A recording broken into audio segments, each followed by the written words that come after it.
Welcome to Sports Talk with Steve Jones, the daily talk show with the voice of Penn State football and men's basketball. You never know what special guest may stop on by any given day. Now here's the man of the hour, Mr. Steve Jones. Great to have you with us on the show today. The Masters continues.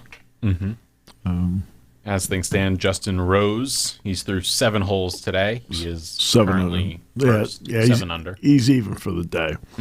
McIlroy has picked up a shot. He's now playing the 4th hole. He's 1 under. Yesterday he doubled 15, doubled 17, and wiped out a 4-under par round and got back to even. Which, not great. No. He was cooking along, and he really hit a nice 6-iron into 15. He hit the green, but then it rolled off, and it didn't go all the way back down the hill. But then everybody's been chipping from down there because of the hole location. He wasn't the only one that put it in the water yesterday. But it is, as things stand, Rose is 7 under, Oberg is 5 under, and you've got a group of DeChambeau, Connors, and Scheffler who are all at 4 under. Connors and Scheffler have not teed off just yet. Scheffler hasn't teed off till 120. DeChambeau is through 2 and is 1 under on the day. Right. And he drove the par 5. No, just kidding. So, as things stand, Justin Rose is your leader in the clubhouse. Yeah, he's he's the leader. As of he's on the course right now. He's on the course, and as of this moment for scoring, he is leader. Yeah. And then Oberg. And then Oberg is a very talented player, and the thing about Oberg is that I hope more young people, actually I hope more older people, watch how he plays. Give me the club. There's the ball. Hit it. Yeah. Okay? Easy. You don't have to sit there and go, I don't know. Let me mentally, for goodness sake, just hit the ball. Right? If I had your skills, I'd hit. Let's go. Right? I know they talk about the mental part of the game is the part where you keep yourself locked in, you do your deal, right? You don't get the outside noise should mean nothing to you. A heckler should mean nothing to you. Roars from other holes should mean nothing to you. That's the mental part of the game. Yeah. You've got the skill. Just hit the thing. All right? Let's go. That's why I always used to talk about baseball all the time. Get in the box and hit. Let's go. Yeah. Right? Get the ball. Pitch it. What are you thinking about? I mean, let's go. What do you think? A quarterback sits there and go, yeah, I need some more time here. Right? Oberg just, right? And to be honest, McIlroy kind of plays the same way. But Oberg's one of those guys that just goes out. What's the yardage? Great. Okay, I'll take a 6-iron. Boom. Right? Gets up there, takes a couple little, practice swings just to loosen it, and then go. Right? Gets up on the green, doesn't walk around and examine it from 17 angles. He looks at it and goes, okay, where are we here? Okay. Right? I played some practice rounds. I think I know where to hit it. Yeah. It's like I would, you get to a municipal course, and you're like, I'll see guys going over, right? Just putt the ball. You're not that good. Let's go. Yeah. Right? What are we playing for up there? Let's just go. I understand that you want to make the shot. I got it. But first of all, you don't have caddies. Okay? Right? You probably don't have greens or whatever. And by the way, I've been playing over at the Penn State golf courses. They're in great shape. Oh, Joe Hughes. I mean, the guys are doing a great job over there. So that's the Masters. As things at stand that right point. now, the one big odds favorite who was top 5 odds to win, you have John Rahm and Max Homa. Both are +3. They're both playing right now. Rahm is even for the day through 2 holes. It was +3 yesterday at 75. And Homa hit 74 yesterday and is +1 on the day. So both of them are under the cut right now. They are not expected to make it as of this exact second. Yeah, I mean, that can change. I mean, it can change. Not just in their direction. It also can come back to them as well. Some could miss. Right. Some could mess up ahead of them. I mean, you don't know what the afternoon round's going to look like. Scheffler doesn't go until like 1:28 today. Yeah. So you got a little bit of time. They got time on their side. All right. But as of still right now, Rose 7 under. Hockey gave themselves a real shot. I felt the first period was a feeling out period, and they got through it scoreless. There was the one bad goal. It's just he just couldn't find it. And I got it. I mean that happens sometimes. But then the other goal they had was just a great play. Mm-hmm. But to come right back, open the third period, buzz around. Now, they played that third period more like Penn State plays. We already know Boston University's talented. Mm-hmm. Cole Hudson's a terrific player. He does a great job of getting himself in the gray area of dirty. Mm-hmm. Not enough to be in the penalty box, but just enough to. But just enough where you sit back and go, boy, that's awfully close. Mm-hmm. And he's a good. I mean, and he doesn't have to do it, but he's a good player. He's got the physicality already where he's going to fit into the NHL just fine. You look at the goalies in these games: UConn, BU, Penn State. All 3 are really good. All 3 are really good. And somebody had said to me yesterday, well, this is great. They're playing with house money. There's no such thing. Mm-hmm. We had the discussion yesterday on the show. There's no such thing as house money, right? But they went out there, and when you've had the run they've had and the confidence that they have played with, you could tell at the end of the game how devastated they were that, my goodness, we didn't win. Mm-hmm. I felt in the second period, BU pretty much dominated the period. Mm-hmm. They got 2 goals in that period. But I felt the third period, Penn State not only they got to a point where BU was playing not to lose. Mm-hmm. And well, DeGraves scored immediately all of a sudden. Well, yeah, but then there's the shot where this is one he completely lost. I'm talking about BU. Mm-hmm. And it ended up in his armpit. You look at that, and the first thing you say to yourself is, oh, man, the hockey gods are telling us, I mean, because he's beat. Yeah. He's beat, mm-hmm. right? And the puck got stuck in his armpit. You're like going, oh, you've got to be kidding me. Right? 9 times out of 10, that's through. Mm-hmm. You're like, oh. But you know what? You start out in 2012, 2013 with a program. Start from scratch. I remember talking to Guy Godowski, as I said yesterday, that when he was starting, I said, essentially you have an expansion team. I said, without an expansion draft. Mm-hmm. And to build it up to this point and to show what the program is capable of doing. Mm-hmm. That's what they've done. They were an overtime goal away from being in this spot in Tampa 2 years ago. Mm-hmm. You have to be proud of where they are. It's an incredibly popular sport on this campus. I mean, sellouts, now when it's the normal time frame of Friday, Saturday, sellouts are the norm. Yeah. When they're in the middle of the week, it's different. Right? It's different because it's just more difficult for people to get here. And I think that this is part of what's been an exciting run for Penn State.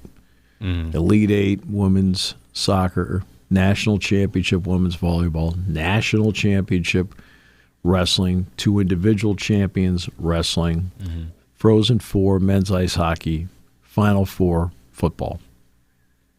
What a run. About as good as you get. What a run this place has been on. And then this weekend in baseball, for example, USC's coming into town starting tonight.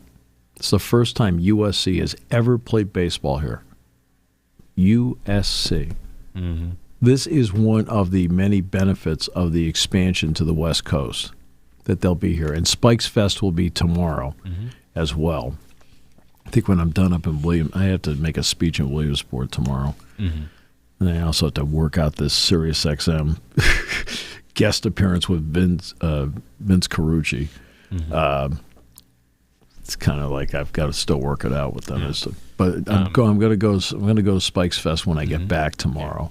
When it comes to the hockey team, and I want people to understand that this team was incredible this year, but they're still improving and still getting better. The players that are leaving for them, in terms of those that are seniors or seniors, grad-shirted, grad students, all those things. You have Jimmy Dowd Jr., Tyler Paquette, Simon Mack, Carson Dick, Ben Schoen, Danny Genev, and Dylan Lugris. The rest of them, all juniors are under.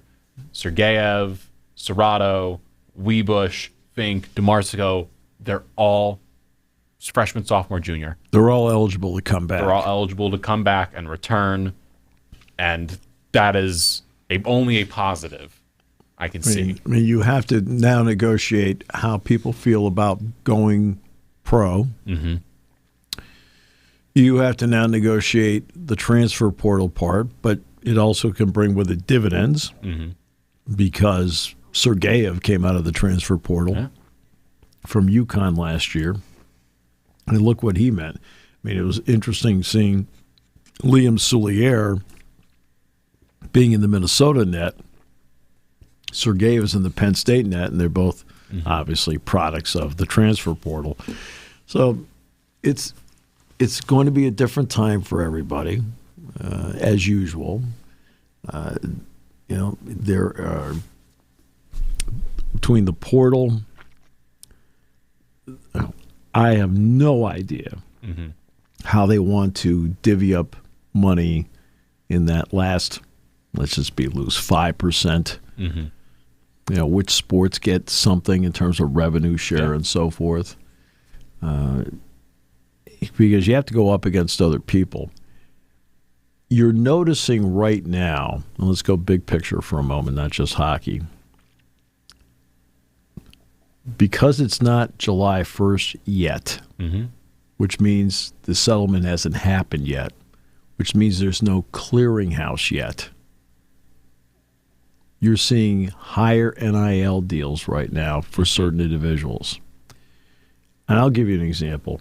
Washington basketball. Watch out with Washington basketball. They've got a mega donor that has kicked in, I believe, somewhere in the neighborhood of $8 million. Somewhere right around there. I mean, my understanding is the point guard, the freshman point guard at USC is going to transfer to Washington. And it's just the whole, I mean, you're seeing bigger NIL deals right now. I mean, Baylor lost a player to BYU. We talked about this yesterday, about Smith being the primary donor there. Rob Wright. Okay, you are seeing these big deals happen right now because everybody is trying to beat the system. Beat the clock. Before the clock hits midnight, which is July 1, which means then these deals have to go through clearinghouses, and the idea has been to get some semblance of control on NIL. This agreement will not wipe out NIL. It will not do that.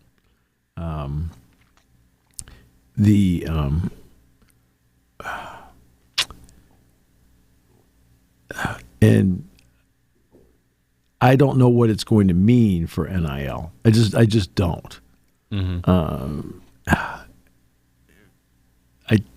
Will it change some things? It could. But yeah, I'm going to wait and see. I just don't know. I just don't know. And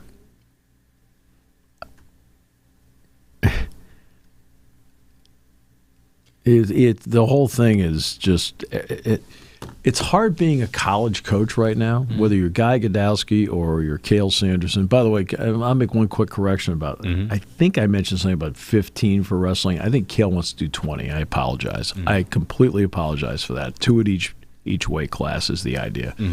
So I think the number is 20. Okay. Now, he can go to 30, but he's not going to take all 30. And it's not as if Pat's looking at him saying, "Well, you got to know." Pat's like, "Hey, what do you need?" By the way, the USC guard you're referring to, Wesley Yates III. Wesley Yates is the per rankings the 20th, 21st overall player in the portal. And what does that mean? What does that mean? Okay. I always love, we got to do rankings of where the guy is. Can you play or you can't play? Okay. Okay, where did Cam Scatterboot transfer from to go to Arizona State? No idea. Sacramento State.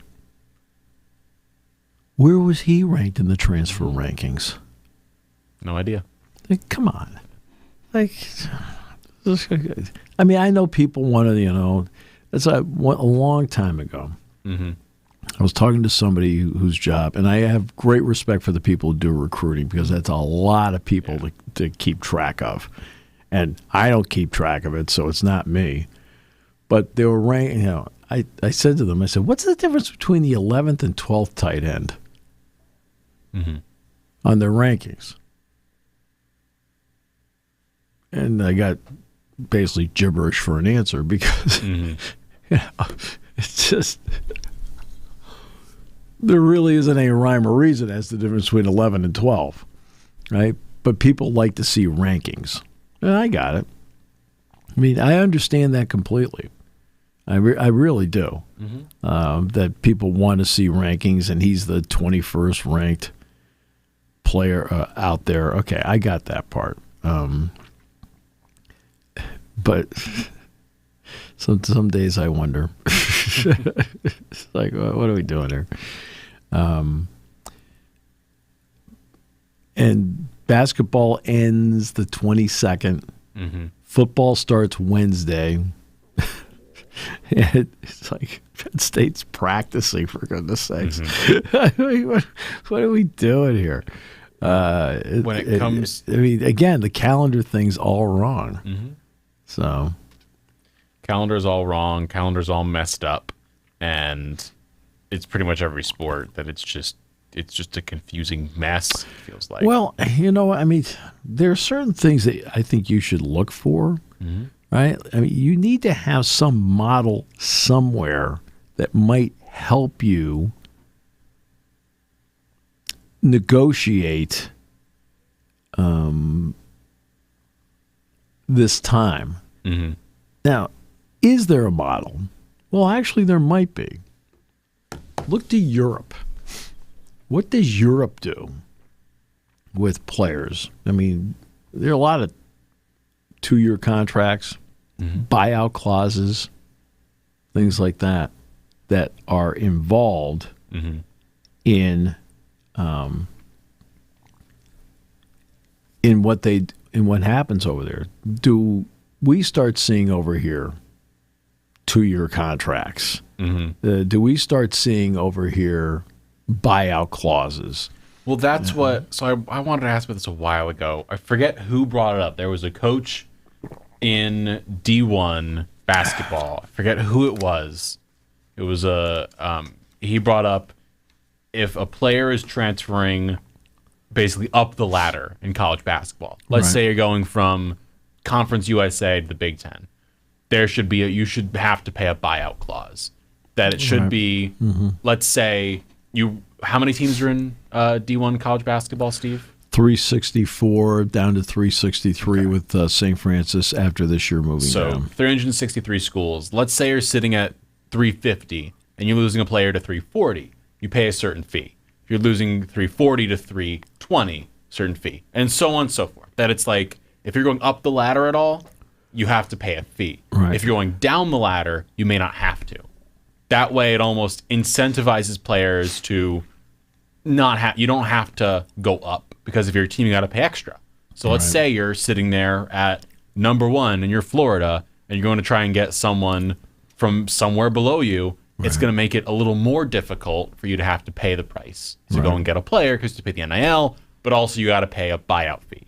And I like the idea of that, because it allows for some sort of median to happen where you can, what we've seen a lot in soccer, the soccer model. Right. Well, that's what I've been talking about. If you are leaving, but not just the 1-year, 2-year contracts, if you're leaving on a free transfer, a lot of players get paid more salary, because teams don't have to pay the buyout clause, the transfer fee. You don't have to pay $20 million to go and get the guy. You can wait a year, get him for nothing, but then he's going to ask for more money because he knows he's not going to get paid. Insert this fee. So players can get more through NIL. If they're going down, teams don't have to pay up. So they can probably save a little bit of money regardless. And I think that would be a positive. I think that would be a positive, because it means that the top schools who are paying the most money can't just can't have every single player coming to them because they know they'll pay everything all the time. It evens it out a little bit. I think that's a good idea. I think it's got legs to it. I don't think it'll ever happen, because how dare the NCAA do anything positive? Right. But I think that would be a good idea. You know, it's there's. Are there solutions to this? I mean, that's the issue here. I mean, and I know there are people that maybe you can do it independently and set a tone for other schools to follow, but I mean, you look at this. I mean, I'm looking at some of the guys that are like Scotty Middleton, who started out his career at Ohio State. He's now going on his 3rd school. Now, Justin Pippen, Scottie Pippen's son, just transferred from Michigan to Cal. Jamarcus Lawrence. Jamarcus Lawrence started out his career at Nebraska. He transferred to Rhode Island. Guess where he's transferring to now? Nebraska. Yep, it's going back. Player who, not speaking of basketball, but speaking of football in this case, who is in a bit of an interesting situation right now with finances, Nico Iamaleava. It was reported 4 minutes ago he is not at practice today, and there are rumors that he is in contract negotiations with Tennessee to stay. And if he does not sign, he would enter the spring transfer portal. I know he didn't have the best year, but he's considered one of the top quarterbacks in college football. Let's say he enters. Before we get to the, why is this happening part of it? If he is to enter the portal, what does this do for programs out there who are having QB battles but aren't, set on their quarterback? Like Penn State wouldn't, because we got Drew Aller.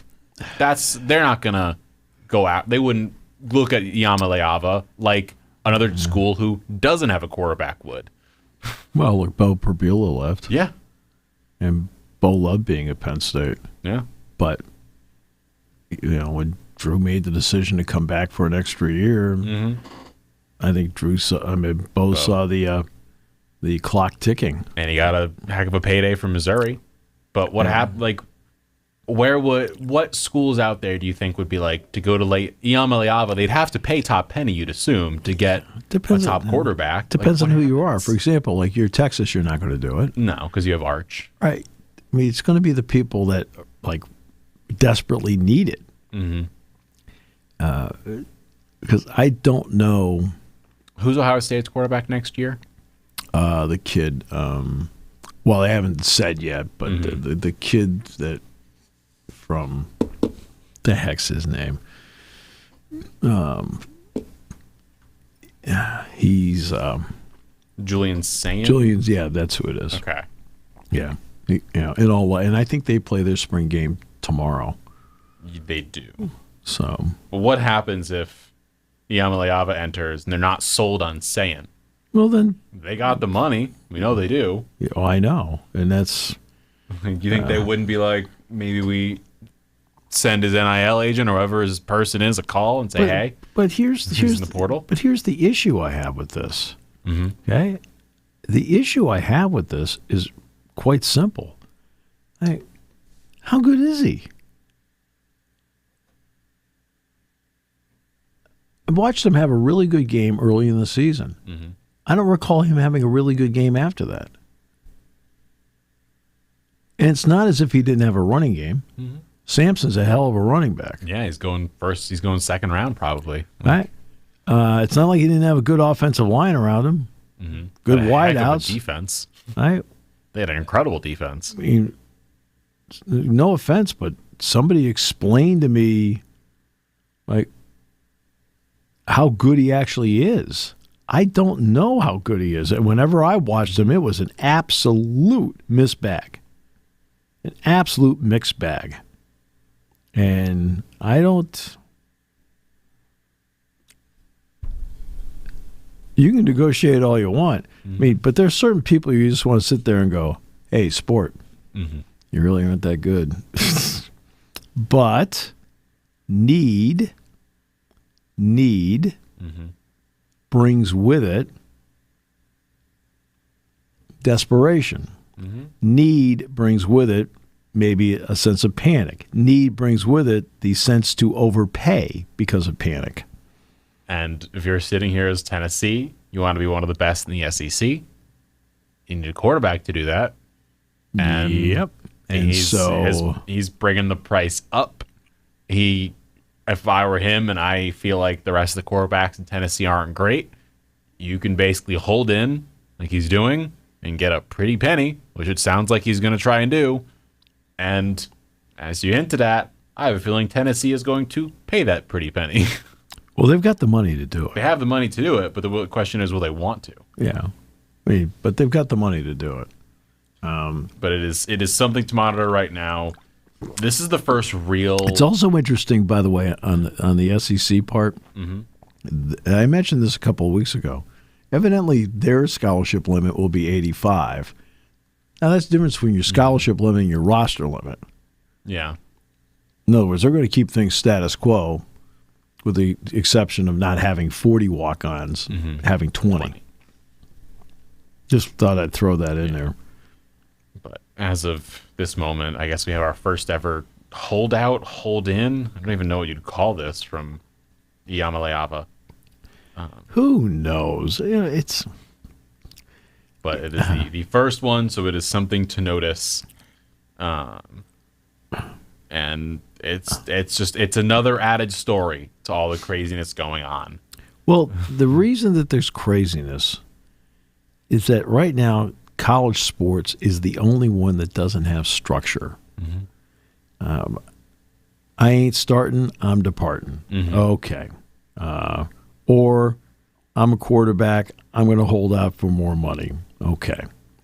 I mean, it's not as if Jamar Chase, for example, he didn't hold out. No. He eventually got the contract he wanted, but near the end there were some threats. But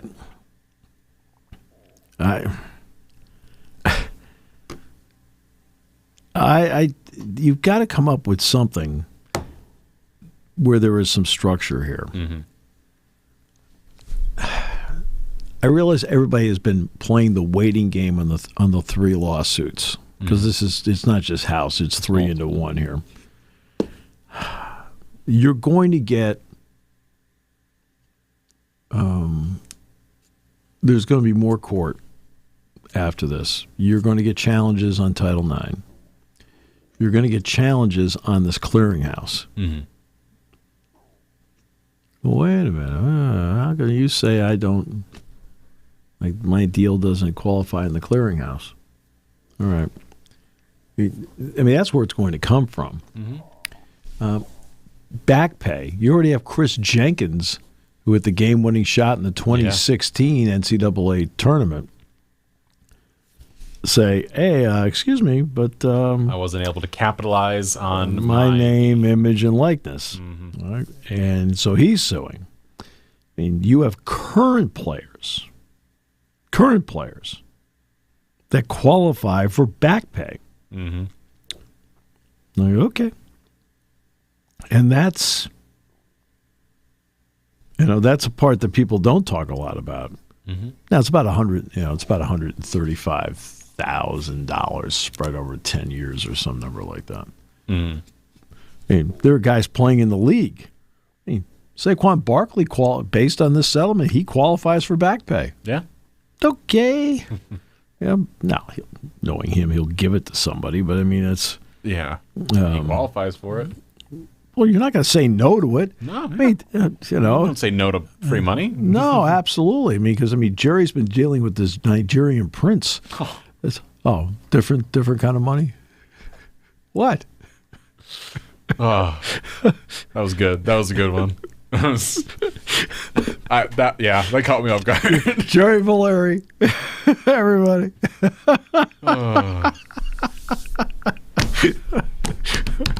He got this email. He couldn't resist.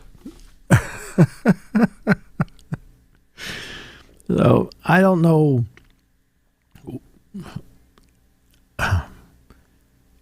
I keep coming back to collective bargaining, and I don't know if that's a solution or not, but it's something to consider. Mm-hmm. I mean, to me, it's something to consider. Because if you can somehow get to the point where you've got 2-year deals, mm-hmm. then it makes a difference. Now, are there certain guys that have stayed a while? Okay, so let's give you an example. Trey Donaldson is at Michigan 1 year. Mm-hmm. Hit some big shots, including against Penn State, hit some big shots in the tournament. He transferred to Miami. Mm-hmm. But then on the other kind, that's a guy you kind of look at and go, hey, hold on. Aaron Bradshaw's at Ohio State 1 year. He's in the transfer portal. Wesley Yates spends his freshman year at USC. Now he's going to Washington. AJ Storr, 4 different high schools, then St. John's, then Wisconsin, then Illinois, Wisconsin, and then Kansas, and now he's in the portal again. But then you got a guy like Malik Reneau. Mm-hmm. Well, Malik Reneau has spent his entire career at Indiana. Now he puts his name in the transfer portal, and he's going to go to Miami. Yeah. Okay. And that's, to me, that's a little different. Mm-hmm. As opposed to Pharrell Payne. Mm-hmm. Since the first 2 years at Minnesota, you're like, oh, he's a pretty good player. Right? Vows in the post-game interview, we've got to keep the band together. And a week later, the band broke up. The band breaks up, and he goes to Texas A&M, spends 1 year there with Buzz Williams, and now Penn State will have to face him again because he is now at Maryland with Buzz. Mm-hmm. Hey, this is this is the part that is confusing to me. Mm-hmm. How do you get on the path to graduation when you're constantly changing schools, and are all these schools accepting your credits? Mm-hmm. Right? Now, why do I bring that up? Because I've watched. These are all guys like Cam Heide, for example. Now, he spent a couple of years at Purdue before he ended up transferring to Texas. But why do I bring up the graduation part? Well, the guys I'm talking about are not pros. Mm-mm. Now, they may get a little bit of coin going over to Europe. Maybe they go to Japan, Australia, something. But that's limited. Yeah. That's limited. I remember talking to Robbie Hummel a couple of years ago. And Robbie played in the league. He was with Denver. And then he got to the cut line. And then he ended up, and he didn't make it, after being in the league like 2-3 years. Mm-hmm. And so he ended up playing in Russia. And it was such a bad experience for him that when he came back, and I think he went to the Nuggets, and he's in their training camp. Mm-hmm. And Robbie told me, they said, hey, look, there's one more roster spot, just hang here. And they kind of hung around, thought, you know what? It was such a bad experience playing over there. He gave it up. Now, he's carved out a great broadcasting career. Mm-hmm. Everybody wants a slice of Robbie. Robbie does tons of games. If I were advising him, I would tell him to not do as many games. But I know he's trying to get his name out there, which he's successfully done. But,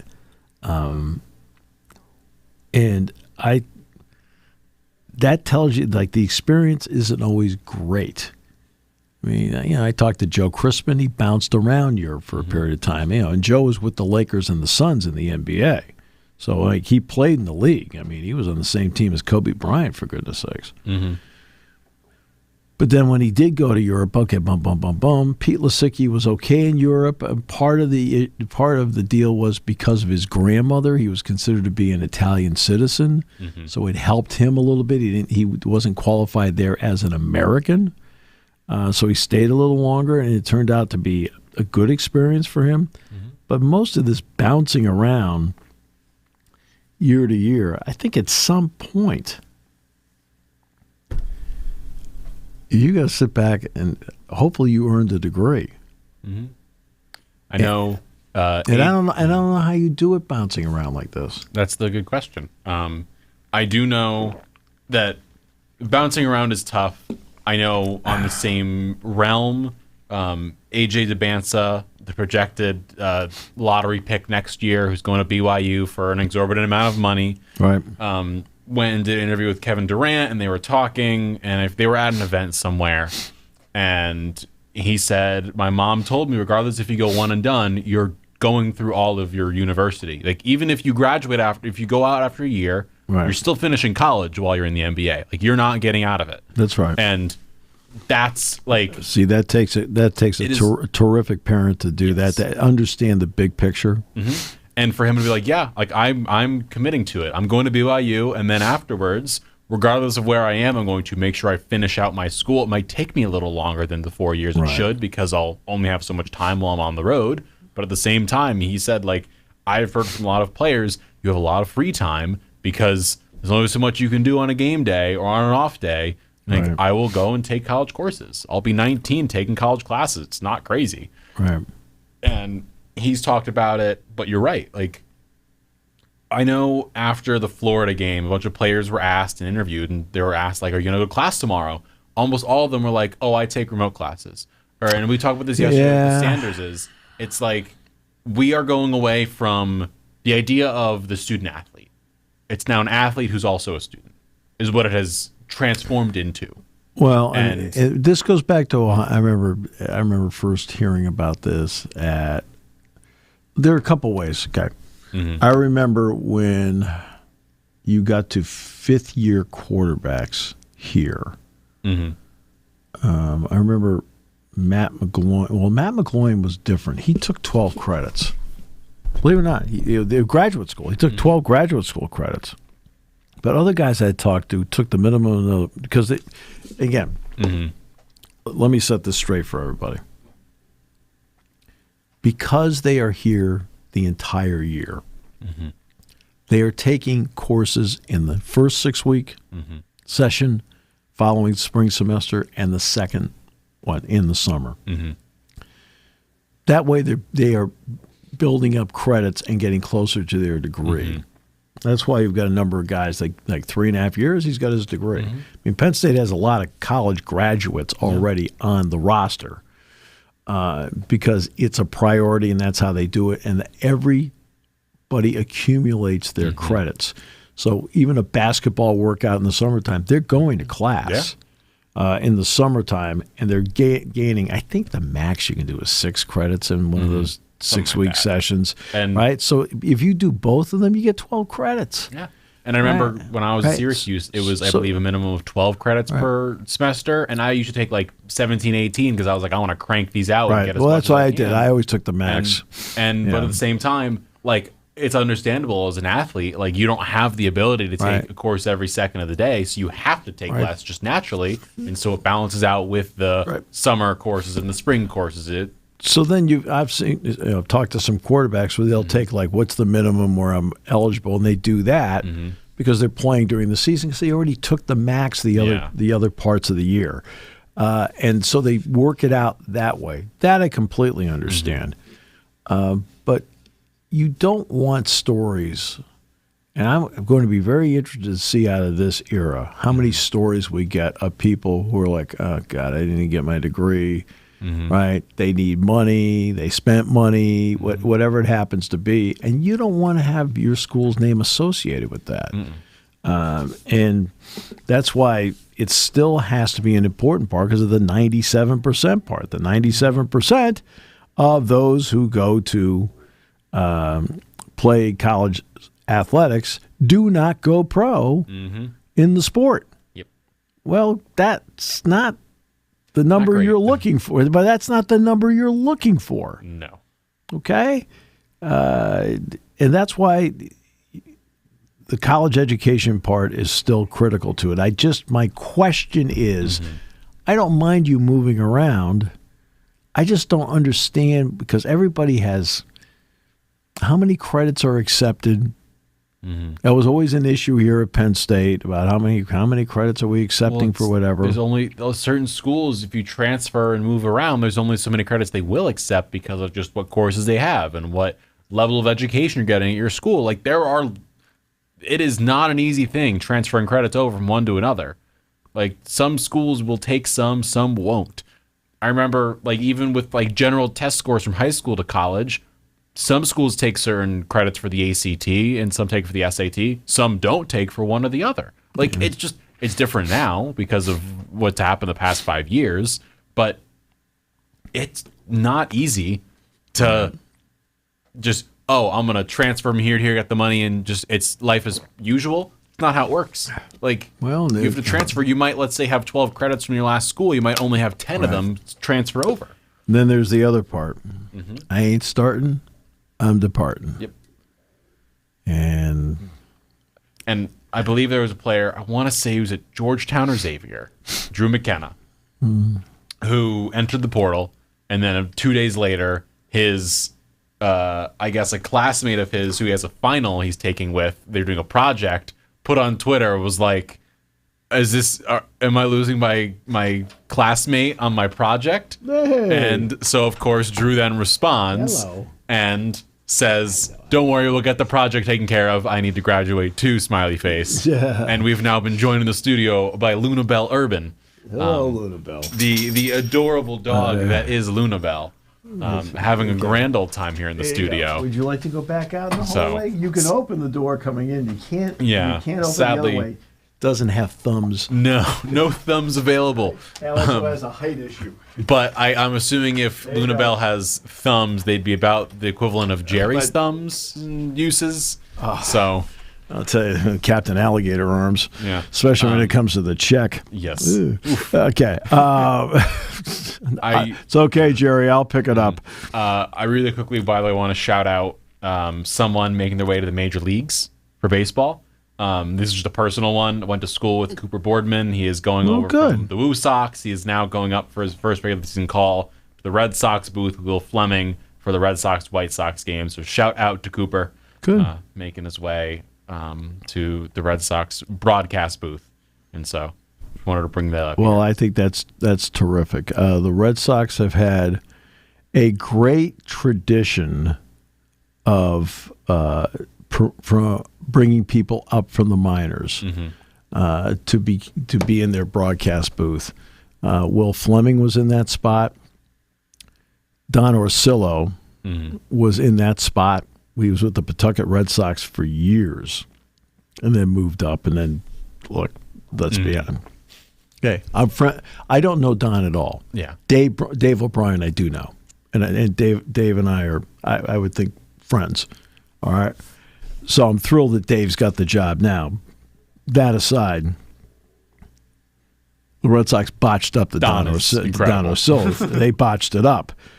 San Diego is the one that has the gain out of that. But I think that's incredible. It's going to be a thrill for that person to go into Fenway Park. I assume this is a temporary assignment because they're rotating people. A rotation. So Cooper Boardman making his way into Fenway. But again, when you get to AAA like he does, because I think John Schaefer did Lehigh Valley, and now he's the Padres radio guy because Ted Leitner retired. It's Jon. Okay.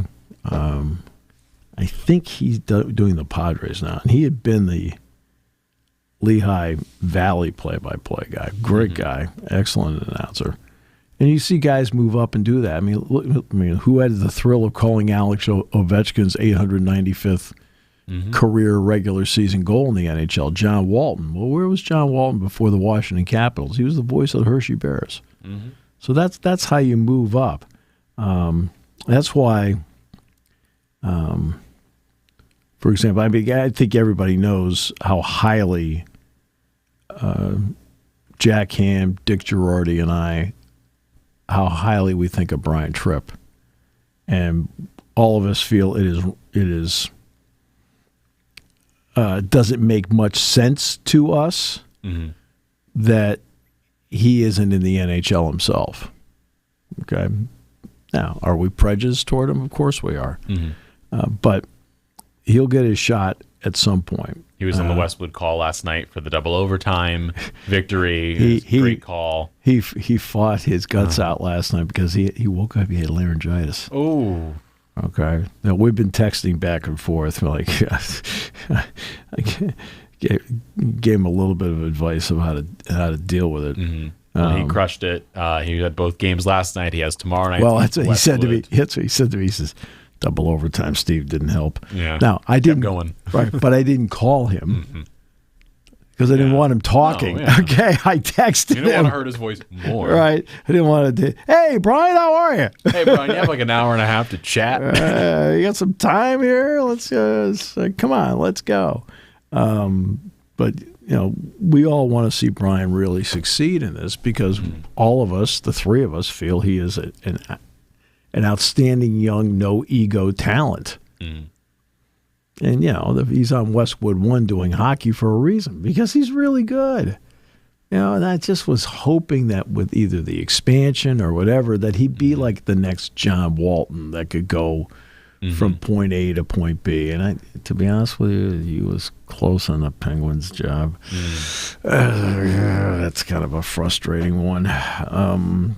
But yeah, I'm thrilled for your friend. I think that's great. Is this somebody who went to class with you, or the grade above me? So he was 2 grades below the Noah Eagle Drew Carter group, a year above me. I think it's now he is the Woo Sox main guy. I don't know if Noah's here next week or not. Some of the NBC people are coming in late next week here. Good question. So I know Todd's not coming. Blackledge, he's not coming. But like Michael Robinson's going to be in town and some other people next week. But yeah. Regardless, very cool. No, it's more than that because I remember who the heck was it? Oh, the guy that does the Hartford Yard Goats. This may have been a year ago. And he got called, and he'd done minor league baseball forever and ever and ever. And the Colorado Rockies called him up to do a weekend series at Philadelphia.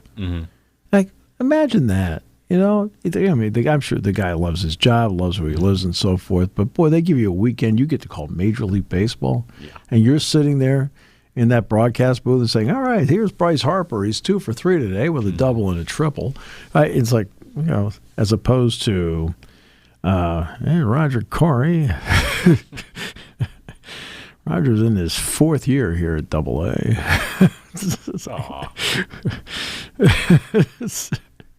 Here's Jerry Valeri. Jerry was the mascot last week.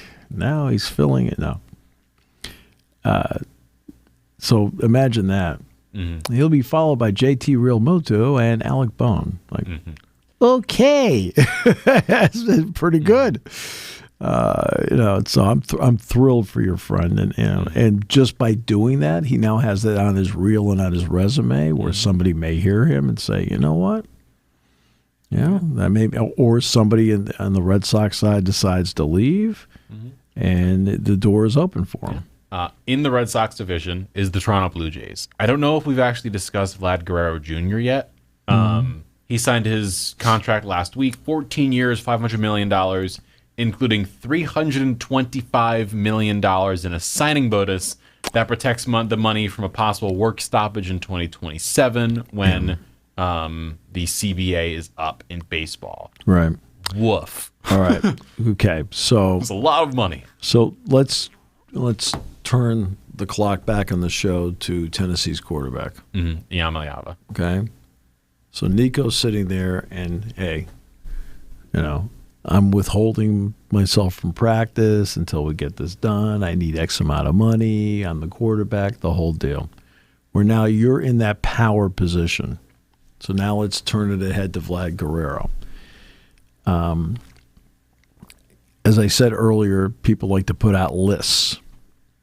So yesterday I looked at a list of the 12 signings, and his was 12th, right, as opposed to Christian Campbell and some other guys. Jackson Merrill. Well, you're the Toronto Blue Jays. You overpay. You give too many years because you feel like you have to. Because if I don't do this, how many people are showing up at my ballpark? How many people are now questioning my commitment to winning? And so he has them right where he needs them. There is no way in trading him, no way that they were going to get back the value. Oh, no. Because this happens over and over again. Very rare is the trade where I get Larry Anderson from Houston and I give up Bagwell, who was in Double-A at the time. Very rare is the trade. Was it Fryman that they gave up? Atlanta gave up and they got John Smoltz. Okay, it was a Doyle Alexander. It may have been Doyle Alexander. Doyle Alexander. Yeah. Okay, and they get John Smoltz. That's rare. Most of the times the big name is dealt. You get back 4 prospects. And like, oh, yeah, they're prospects for a reason. Because they have never done it before. Okay? And guess what? I mean, the Pirates are famous for dealing guys and getting back prospects. How's that Garrett Cole trade work out for you? Pretty good? Really? I mean, Musgrove was fine. I'll give you a recent one. Back in... Right. So Toronto is not going to get back, right, is not going to get back what they want. The White Sox have dealt away all their major players over the last few years. What have they had in return? They're awful. Okay? What have they received in return for the players they have dealt away? Well, we got the number 3, 8, and 12 prospect in the Red Sox organization. Well, whoop-de-freaking-do. Okay? They're all minor league players. What are you talking about? I think you were going to bring up a trade or something like that. Juan Soto, for instance. Soto and Josh Bell were traded for... Luke Voigt was the only player who had played in the majors. They got C.J. Abrams, Mackenzie Gore, Robert Hassel III, James Wood, and Yarlin Susana. Abrams, Gore, and Hassel and Wood, if I'm not mistaken, were all in AAA at that point. Abrams and Gore are now in the MLB. They're good. But like before that, all prospects. Right. All of them, bar Voigt, who was just there for salary filler. Right. And Voigt, by the way, started his career here at State College. Luke was a catcher when he was here. They played some first base. All right. Led the majors in home runs when he was with the Yankees, to his credit. But he's not Juan Soto. Now, the trade is that the Washington trade? The Washington San Diego trade. It didn't work out for San Diego. No. Okay, it didn't work out for Washington, and it didn't work out for San Diego because for whatever reason, Soto did not fit that lineup. It's odd. It's weird. He should have. But he didn't. But he's made a lot of money. He does have a World Series ring. He has a terrific eye at the plate. Is a really good hitter. Can hit for power when he wants. Right? He can dial it and hit for power. He is a mediocre base runner, and he's no better than okay as a defensive outfielder. Sorry, Mets fans, but that's what he is. Okay, right? Yeah. Again, do not float in the boat of narratives. Watch for yourselves? Watch for yourselves. Okay, you can have different things. Oh, he's the greatest. This, that. It's like I just gave you all the positives, didn't I? Did I give you positives? Yeah. Right. Well, I also told you a couple of things he's not very good at, right? Which happen to be part of the game. But again, each time they gave up 5,000 prospects. Look, the Pirates lead the world in acquiring prospects. They, to their credit, have gone nowhere. That roster is loaded with prospects, right? Hey, this is great. No, we've got Quinn Priester. Well, Quinn Priester's now with the Brewers. Okay, he's been dealt around in the whole deal. And every time these trades come up, I'll never forget. The Red Sox dealt 4 prospects to the Pirates. They got Hanrahan, the reliever, who was the primary guy, and a toss-in guy in there. The toss-in guy, Brock Holt. Oh, boy. That's a name. So Hanrahan does nothing with the Red Sox, gets hurt, does 0. To the credit, I said this to a Pirates fan, and you guys got nothing. Oh, no, this guy was... You got nothing. You got major league filler. That's all you got, right? Hey, that's what you got. Yeah. Okay? There's a hole in the wall. I filled and spackled. That's what you got. Okay? They got an all-star who was pivotal in helping them win the World Series. I saw someone put on social media, and this is why I am trying to stay off social media more for a reason. I saw someone put on there saying, "What have I told you?" I know. What have I told you? I'm trying to stay off more because I see things like this. Someone said, in their prime, who would you rather have if they were perfectly healthy for all 162? Mike Trout or Juan Soto? I said Mike Trout. I said this to myself. I didn't respond to it, but I saw everyone being like, what do you mean? What are you saying? And they were like, I want Juan Soto. And I was like, Mike Trout's an all-star who's hitting 300, who can hit for power, who's also an incredible defensive player, can run the bases really well. It's like there is nothing bad he does. Right. He's good at literally everything, if not incredible at everything. When he's out there. And you want the guy who can do one thing really well, but can't do the other things as well as he can. Right. I'm like, sure, Mike Trout's going to hit 10 less homers. He hits 30 to 40. That's all I need him to do because he's hitting 300. Right. And he's batting in 116 runs a season. Like, what are we doing here? Well, that's one of those arguments. I know. That there isn't a wrong answer. Yeah. I mean, you could sit there and talk about, there's no wrong answer. If you have either guy, you're fine. Yes. Okay. To wrap up, as things stand right now, through 6 holes in day 2, Bryson DeChambeau is at 6 under. He's 3 under for the day. Justin Rose through 10 is 8 under, 1 under for the day. Oberg is even on the day, 4 under through 6. And Sung J M is 3 under on the day, 4 under in total through 8. So that's where we sit right now. Justin Rose is first. Where's McElroy? McElroy, he had been 1 under. He is still 1 under through 6. All right. In all likelihood, he'll get to 8. He'll probably birdie 8. That's a par 5. Nobody drives the ball better than I've really ever seen than Rory McIlroy. Distance, accuracy. There have been a lot of accurate drivers in the history of the game. Colin Montgomery was an accurate driver.